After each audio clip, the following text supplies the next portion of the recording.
سيدنا محمد وعلى آله وصحبه أجمعين. سبحانك لا علم لنا إلا ما علمتنا إنك أنت العليم الحكيم. اللهم ارزقنا فهم النبيين وحفظ المرسلين وإلهام الملائكة المقربين. اللهم افتح علينا فتوح العارفين. اللهم افتح علينا فتوح العارفين. اللهم افتح علينا فتوح العارفين. أما بعد. السلام عليكم ورحمة الله وبركاته. Terakhir kita sampai muka 10. Baik Bapak.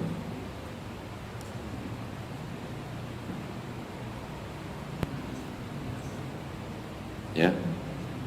16 dari bawah, dari atas. 16 daripada atas muka surat 10.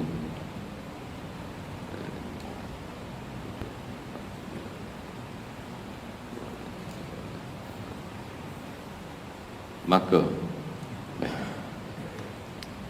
Bismillahirrahmanirrahim. Qala al-musannif rahimahullahu ta'ala wa nafa'ana bihi wa bi'ulumihi fid darain amin ya rabbal alamin.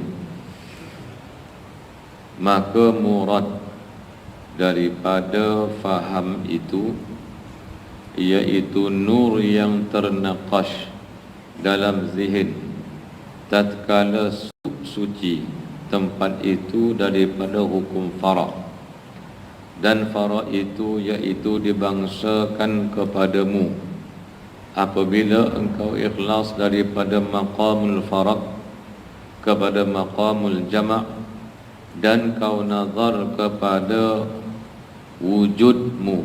Salah aja, bukan kepada wahak demi, kepada wujudmu tu.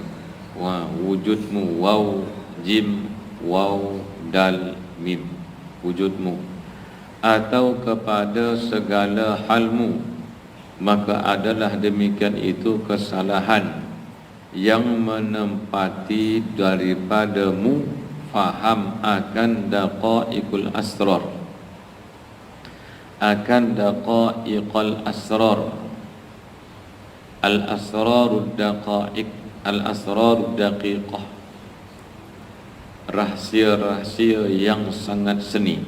Baik. Maka murad iaitu maka maksud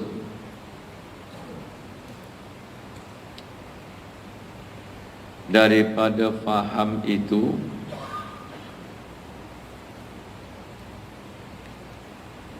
iaitu nur. Faham itu bagaimana? Faham itu adalah satu nur, satu cahaya yang ternaqash. Yang ternaqash maknanya yang tertulis dalam zihin, dalam pemikiran. Itu dikatakan faham. Iaitu faham itu satu nur yang diletakkan, yang dianugerahkan oleh Allah, yang mana nur itu tersimpan elok di dalam pemikiran seseorang hamba.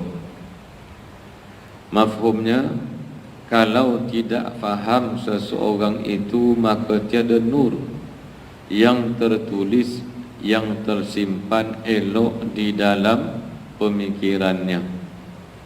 Bila berlakunya nur itu tertulis di zihin seseorang, tatkala suci, maknanya kemuncak daripada sucinya tempat itu daripada hukum fara', iaitu apabila kemuncak sucinya zihin seseorang, iaitu fikiran seseorang pada hukum fara'. Hukum fara' maknanya ini adalah syuhud seseorang itu kepada asal, iaitu memandang seseorang hamba itu dengan mata hatinya, terputus pandangnya kepada Allah, putus pandangnya kepada ahadiyah Allah, tetapi terhenti pandangannya kepada asar. Asar artinya adalah kesan daripada af'al, kesan daripada perbuatan-perbuatan Tuhan, yaitu segala makhluk yang ada di muka bumi ini dikatakan asar. Bukit dia ke, pokok ke, manusia ke, itu adalah asar dan dinamakan sebagai fara', yaitu fara' maknanya tercerai.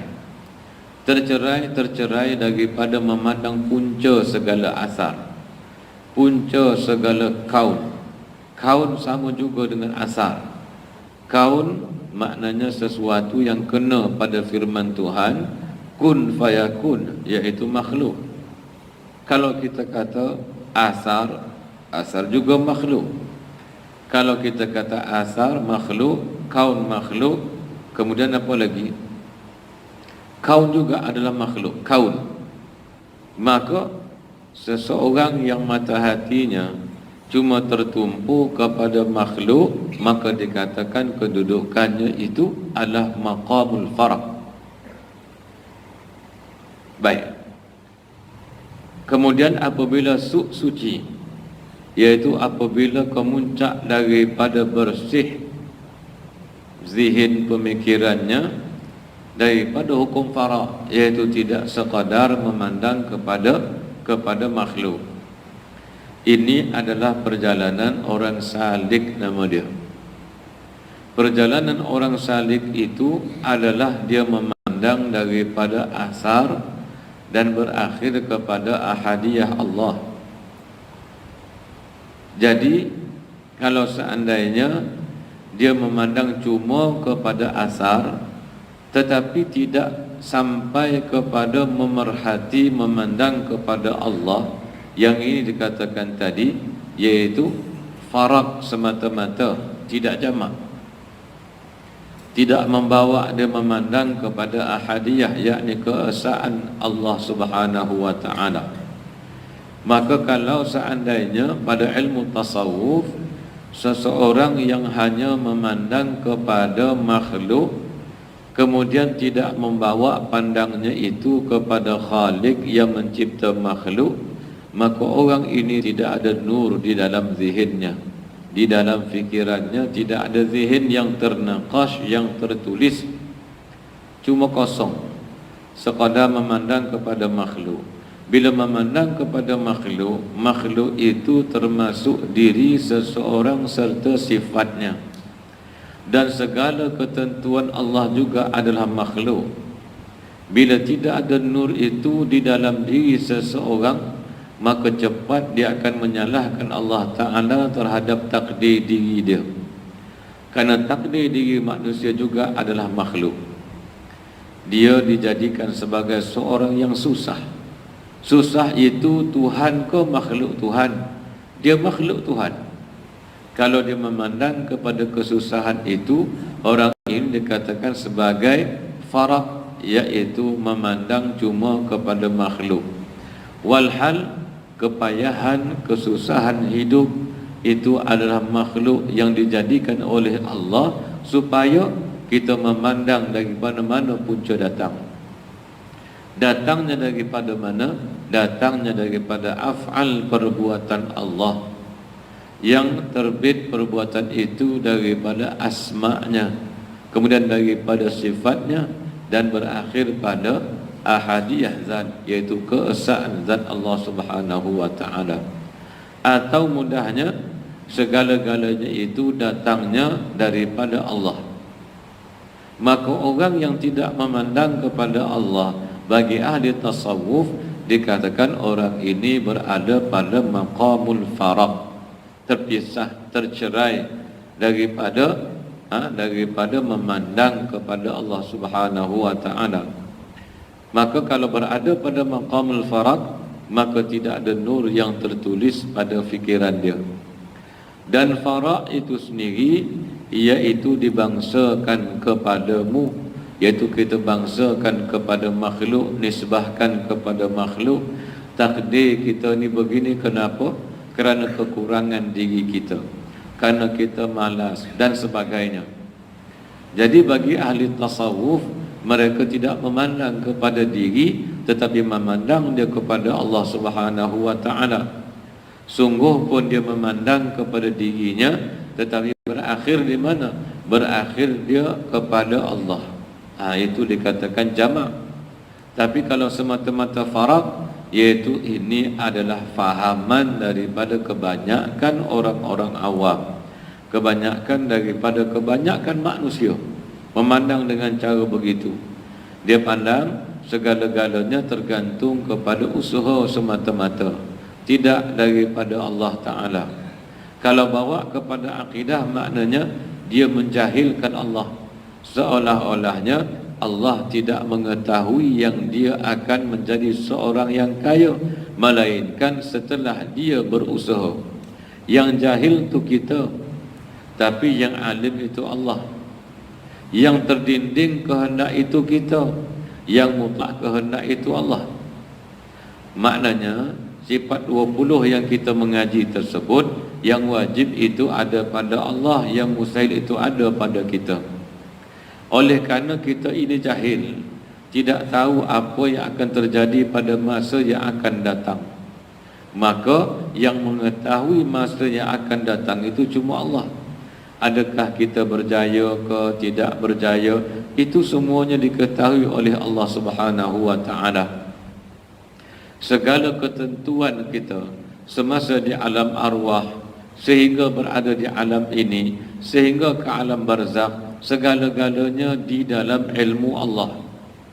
Maka kejayaan ataupun kita kegagalan itu kesemuanya di dalam ilmu Allah belaka, dan kesemuanya itu tidak akan terkeluar daripada kehendak Allah. Allah mengkehendaki demikian. Kalau Allah mengkehendaki demikian, Allah mengetahui demikian, kenapa bangsakan, nisbahkan segala nasib itu kepada diri sendiri? Pasti datangnya daripada Allah. Sebab itu Allah mengatakan, idza arada syai'an an yaqula lahu kun fayakun, wa yaf'alu ma yasha wa yaf'alu ma yurid. Dalam Quran, wa yaf'alu ma yasha wa yaf'alu ma yurid, benda yang sama, iaitu apa yang ia kehendaki pasti dia akan buat. Masya Allahu kan wa ma lam yasha lam yakun. Apa jua ia kehendaki akan terjadi, apa jua dia tidak mahu maka tidak akan berlaku. Maknanya setiap daripada pergerakan hamba, setiap daripada nasib manusia itu adalah tergantung kepada kehendak Allah.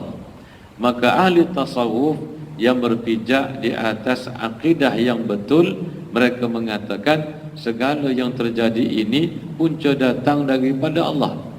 Maka kalau memandang kepada diri semata-mata, tidak membawa kepada memerhatikan segalanya daripada Allah, bagi ahli tasawuf dikatakan orang ini berada pada maqamul faraq, mengasingkan dirinya daripada Allah.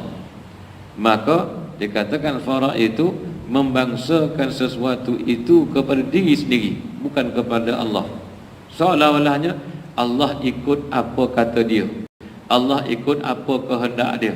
Dia nak berjaya, Allah ikut. Seolah-olah Allah tak tahu apakah yang akan terjadi pada saat yang kedua dalam hidup dia, saat yang ketiga, saat yang keempat. Walhal segala turun naik nafas manusia, bergeraknya jari manusia, bergeraknya hati, bergeraknya rambut setiap manusia di dalam ilmu Allah. Maka bagaimana lepas daripada Allah? Tidak akan terlepas. Tetapi tempat yang kita nak tengok bagaimana kehendak Allah itu ada pada diri kita. Itu dikatakan diri manusia adalah mahal tajalli bagi sifat Allah, bagi asma Allah, bagi af'al Allah. Maknanya diri manusia itu tempat nyata sifat Allah, tempat nyata asma dan af'al Allah Ta'ala. Mana kita tahu si fulan ini akan si fulan ini berjaya, kita tengok kejayaan dia, maka kita tahu itulah tanda iradah Allah, itulah tanda kehendak Allah. Bila dah berjaya, kita kata itu tanda asma Allah yang bernama murid, iaitu Allah keadaannya yang mengkehendaki dia berjaya, dan kejayaannya itu adalah sebahagian daripada af'al perbuatan Allah, bukan perbuatan diri dia. Allah boleh menjadikan dia sebaliknya. Yang ini kita kisahkan berkenaan dengan Syekh Qadir Jailani.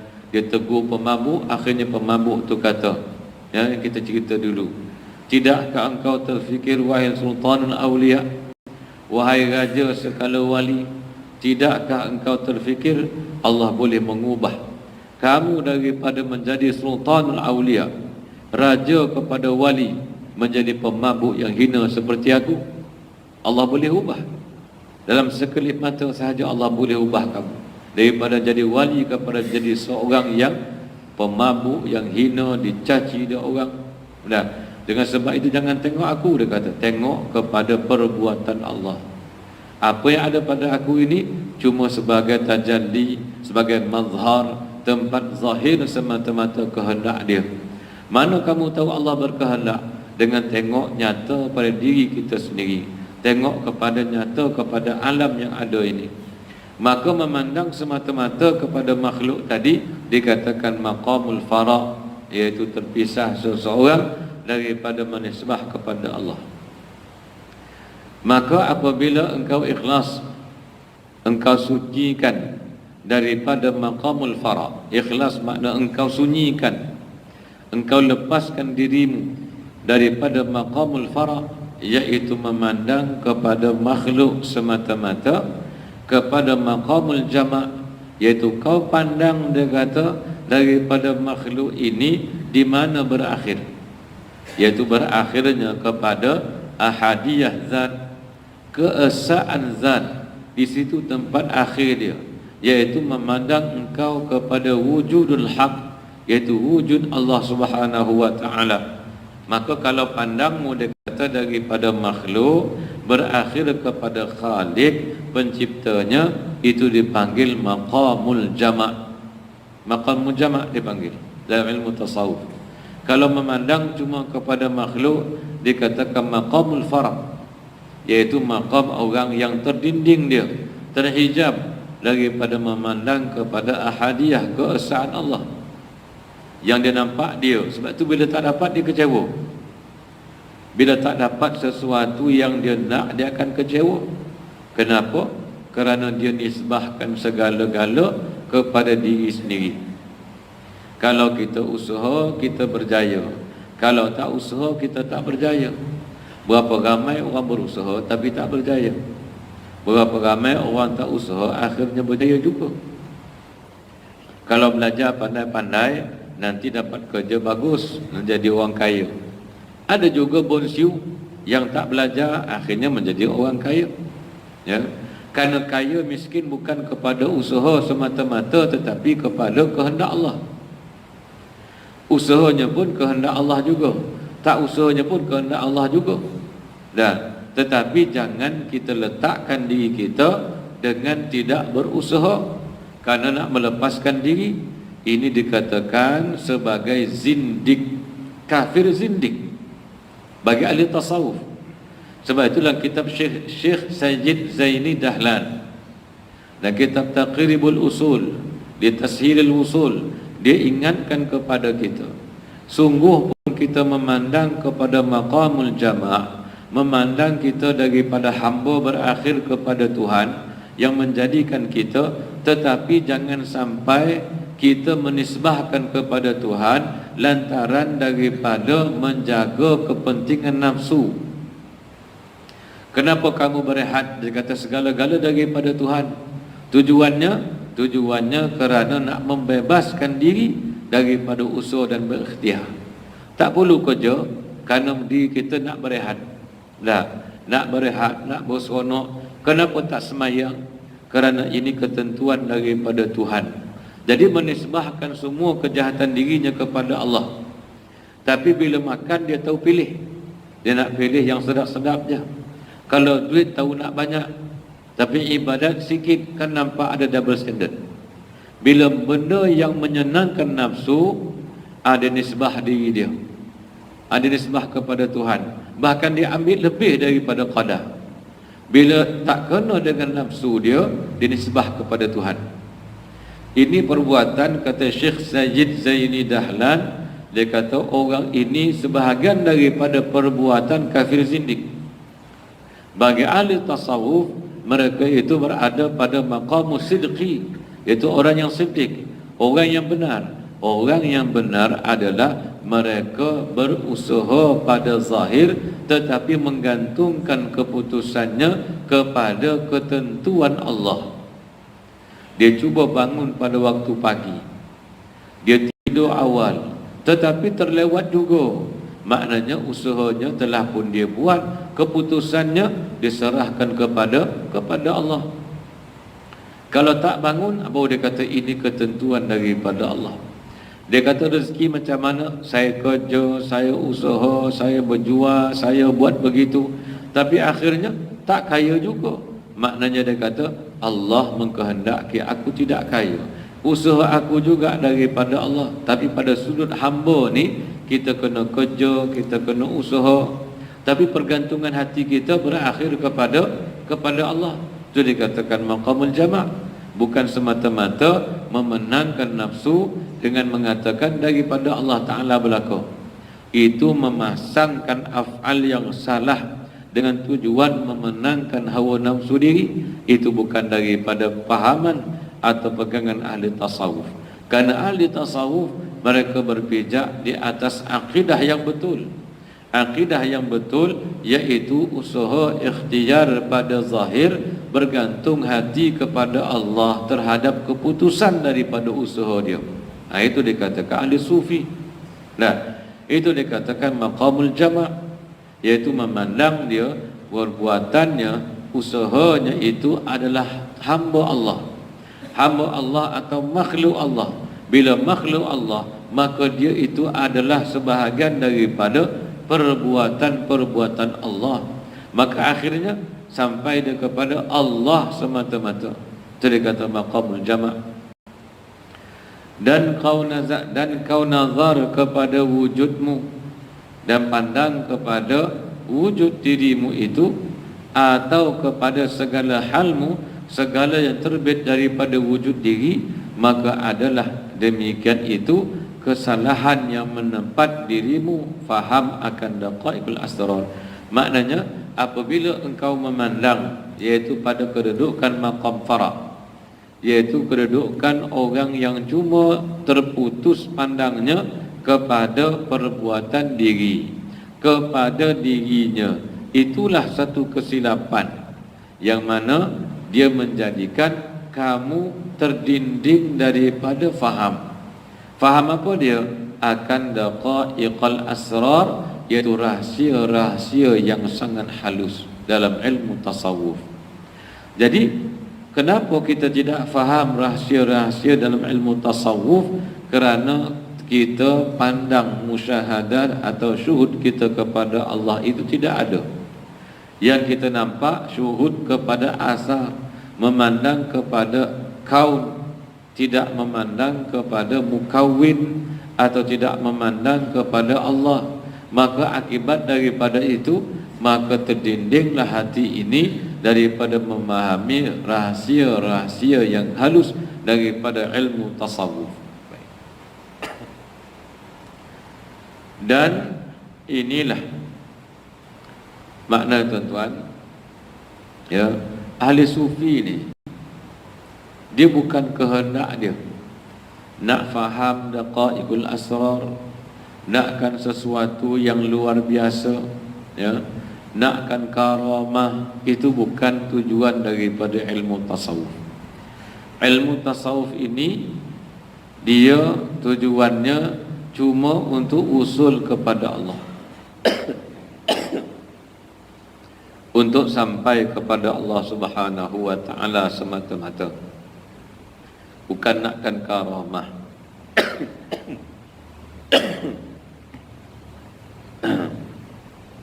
Batuk, air pun tak ada. Dia minat diwanti lah. Dan inilah suatu yang telah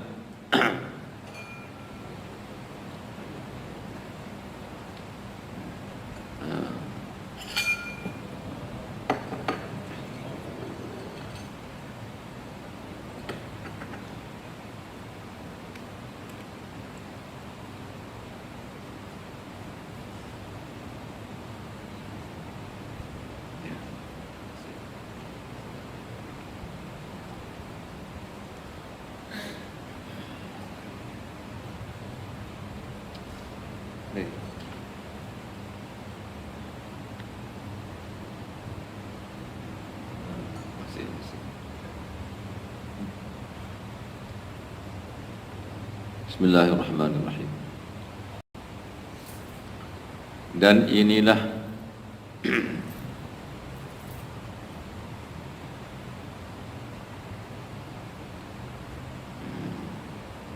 apa nama ayat itu?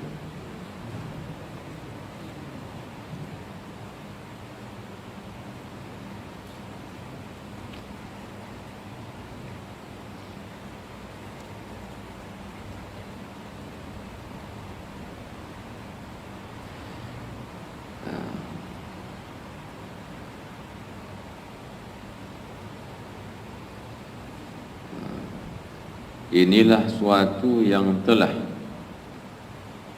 menyatakan oleh muallif akan dia segala lawanan tiada dapat berhimpun, kerana bahawasanya berhimpun antara dua lawanan itu bukan muhal, mimha alif lam, muhal, seperti berhimpun gerak dan diam.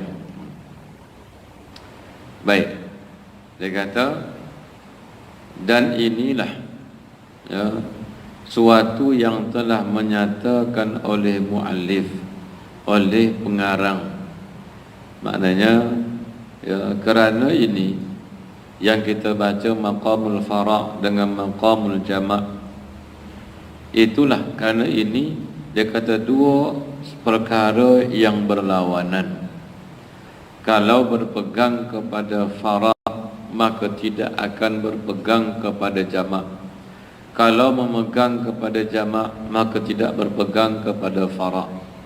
Maknanya seseorang itu kalau memandang dia daripada bawah sehingga kepada atas, maknanya daripada memandang kepada makhluk sehingga sampai kepada memandang kepada Allah, maka tidak akan jadi dia memandang kepada makhluk semata-mata.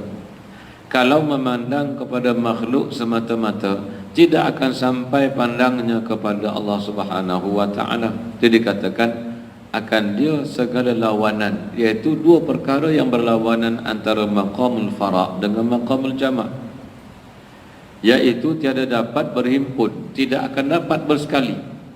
Seorang yang cuma memandang kepada makhluk tidak akan sampai kepada Allah. Seorang yang memandangnya kepada Allah tidak akan semata-mata memandang dia kepada makhluk. Baik. Kerana bahawasanya berhimpun antara dua lawanan itu muhal, iaitu berhimpunnya jama' dan farad itu adalah perkara yang mustahil. Muhal maknanya mustahil. Seperti contoh mustahil itu berhimpunnya gerak dan diam, iaitu pada satu masa, dan terang dan kelam, maknanya gelap dan terang berhimpun satu masa. Maka adalah bercahaya hati itu dengan nur iman, iaitu hati itu bercahaya dengan cahaya iman, iaitu berlawanan bagi kelam. Iaitu bagi kelam maknanya kekufuran. Iman dan kufur juga tidak akan bersatu. Yang diperintahkan atasnya daripada cenderungan kepada aghyar, dan berjabatnya atasnya, dan demikianlah kita tersebut itu berlawanan atasnya. Baik, dia kata sekali lagi, yang diperintahkan atasnya daripada cenderungnya kepada aghyar, iaitu dia kata nur iman, dia tidak akan menjadi seperti mana yang tidak beriman, yang kufur, iaitu orang yang kufur yang tidak ada nur imannya, maka cenderungnya kepada aghyar. Aghyar maknanya ghairullah, segala yang selain daripada Allah dikatakan aghyar. Ini juga ibarat daripada maqamul fara', iaitu memandang seseorang itu kepada makhluk semata-mata, dikatakan cenderung hati hamba itu kepada aghyar. Dan berjabatnya atasnya, iaitu berpeganglah hamba itu semata-mata kepada benda, kepada objek, kepada makhluk, tidak kepada Allah. Dia berpegang kepada duit semata-mata untuk senang dia. Dia berpegang semata-mata kepada orang supaya hilang kesunyian dia. Dia tidak melihat daripada Allah, tidak melihat harta itu amanah Allah. Yang dia nampak harta itu milik dia, semuanya dia yang punya. Walhalnya kalau Allah tak bagi 10 sen pun takkan dapat. Kalau dia dapat, itu kan amanah daripada Allah. Maka setiap amanah itu perlu dipulangkan, maknanya dilaksanakan amanah dia. Sedangkan dirinya amanah Allah, perbuatan segala yang terkait dengan dirinya adalah amanah daripada Allah. Jadi Allah mengatakan, yaitu antu'adul amanati ila ahliha. Allah menyuruh setiap manusia ini menyampaikan, melaksanakan, menunaikan amanah kepada yang punya amanah. Maka akhirnya dia kata, orang yang kaya ke dia, yang banyak hartanya, yang banyak tanggungjawabnya, maka tidak berpegang kepada benda yang dimiliki, kerana itu adalah aghyar. Itu dikatakan ghairullah, iaitu selain daripada Allah Ta'ala. Maka orang yang berada pada maqam fara' ini, mereka cuma berpegangnya kepada makhluk semata-mata, dan demikian lagi yang tersebut itu berlawanan atasnya, atas aghyar yang kita sebutkan semua tadi. Maqamul jama' itu ataupun nurul iman itu berlawanan di atas aghyar, iaitu berlawanan dengan selain Allah. Maknanya apa tuan-tuan? Ini yang kita baca ni, iaitu dia nak bagi tahu kepada kita, kadang-kadang orang yang salik, orang yang berada dalam perjalanannya untuk usul dia kepada Allah, berbeza dengan perjalanan orang yang arif, orang yang benar-benar telah mengenal Allah Ta'ala. Dalam perjalanannya untuk mengenal Allah itu, dia perlu dibimbing, iaitu setiap manusia ini mereka memandang kepada makhluk, tetapi perlu dibimbing daripada mana datangnya makhluk. Itu kan daripada perbuatan Allah. Perbuatan Allah itu yang mana satu daripada asma' dia, iaitu asma'nya daripada contoh bila dapat rezeki, yang dilihat tu rezeki, tidak dilihat rezeki itu adalah pemberian Allah. Pemberian Allah daripada asma'nya yang mana satu? Kita kata daripada Al-Wahhab, Ar-Razzaq, dan asma' itu daripada melazimi akan sifat. Sifat yang mana? Sifat iradah contohnya. Diri sendiri ke? Tidak boleh. Dia mesti ada pada zat. Zat yang mana? Itu pada zat Allah.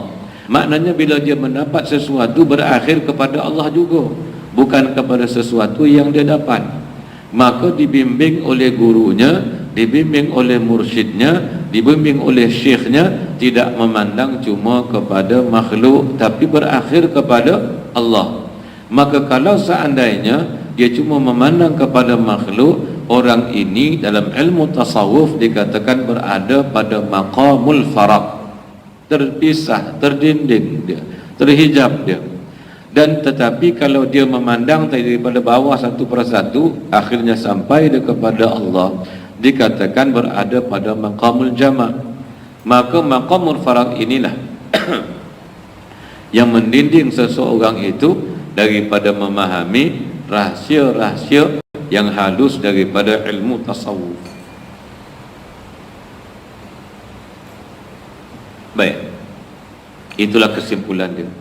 Wallahu a'lam. Kata musannif, al-kaunu kulluhu zulmah wa innama anaruhu zuhurul haqqi fi. Wallahu a'lam. Al-Fatihah.